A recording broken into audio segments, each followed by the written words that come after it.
दोस्तों, आज हम बात करने जा रहे हैं कुछ ऐसे आर्कियोलॉजिकल डिस्कवरीज के बारे में जो सच में दिमाग को हिला देने वाली हैं। पहली डिस्कवरी है रोमन पोक चॉप सनडायल। ये एक रोमन विला में मिला था और देखने में ये एक मीट का टुकड़ा लगता है, लेकिन जब इसे 3D स्कैन किया गया तो पता चला ये एक एंशिएंट सनडायल हो सकता है। सोचिए, 2000 साल पहले लोग पोर्टेबल घड़ियाल यूज करते थे, लेकिन सवाल ये है, अगर ये इतना कॉमन था तो और सनडायल्स क्यों नहीं मिले। अगला है ब्ला जंगफ्रन आइलैंड, स्वीडन। ये आइलैंड श्रापित माना जाता है, जहां पहले जादूगरनियां रिचुअल्स करती थी। यहाँ एक्सकवेशन के दौरान एक पत्थर का ऑल्टर और 9000 साल पुरानी ह्यूमन एक्टिविटी के साइंस माइल। इस आइलैंड पर एक लैबिरिंथ भी है और लोग कहते हैं अगर आप कोई पत्थर उठाते हैं तो आपको श्राप लगता है। ये साइट साइंस और सुपरस्टिशन का एक अजीब मिलान है। अब बात करते हैं पद्मनाभस्वामी टेम्पल के वॉल्ट बी की, जो केरला में है। ये वॉल्ट कभी नहीं खोला गया क्योंकि लोग कहते हैं इस पर एक पावरफुल कर्स है, ऐसा है। कहा जाता है कि इस वॉल्ट में सोने की चेन्स और डायमंड्स हैं। 1930s में जब इसे खोलने की कोशिश की गई तो अंदर से जिंदा सांप निकल आए।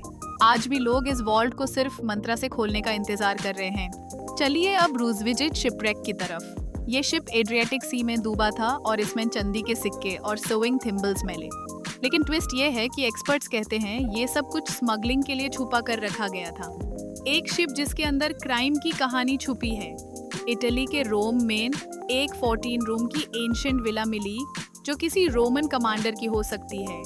इस विला में मार्बल के फ्लोर्स और मोज़ेक आर्ट है, लेकिन सबसे इंटरेस्टिंग बात यह है कि इसे जानबूझकर ढक दिया गया था।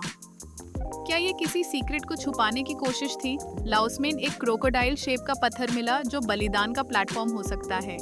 ये स्टोन इतना यूनिक है कि इसका एग्जैक्ट रेप्लिका दुनिया में कहीं और नहीं मिलता। क्या ये एक रिचुअल साइट है जहां ह्यूमन सैक्रिफाइसेस किए जाते थे?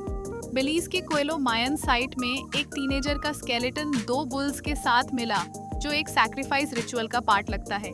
ये साइटें 400 साल पुरानी है और ये दिखाता है कि आम लोग भी मायन सिविलाइजेशन के रिचुअल्स का हिस्सा थे। सऊदी अरेबिया के डेजर्ट में माइल्ड कैमल कार्विंग्स इतने रियलिस्टिक हैं कि लगता है जैसे किसी ने फोटो से कॉपी किया हो। लेकिन ये कार्विंग्स किसी टेम्पल या सेटलमेंट के पास नहीं, बिल्कुल बीच रेगिस्तान में मिले। ये कैसे पॉसिबल है?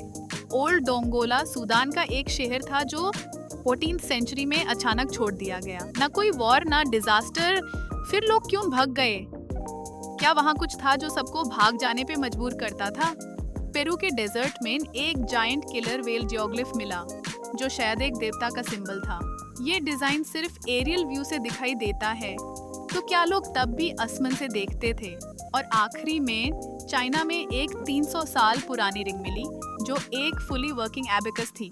ये दिखाता है कि लोग कितने एडवांस्ड थे, फैशन और टेक्नोलॉजी का परफेक्ट कॉम्बो।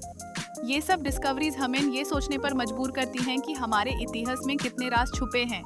हर आर्टिफैक्ट एक कहानी सुनाता है और हर कहानी एक नया सवाल उठाती है।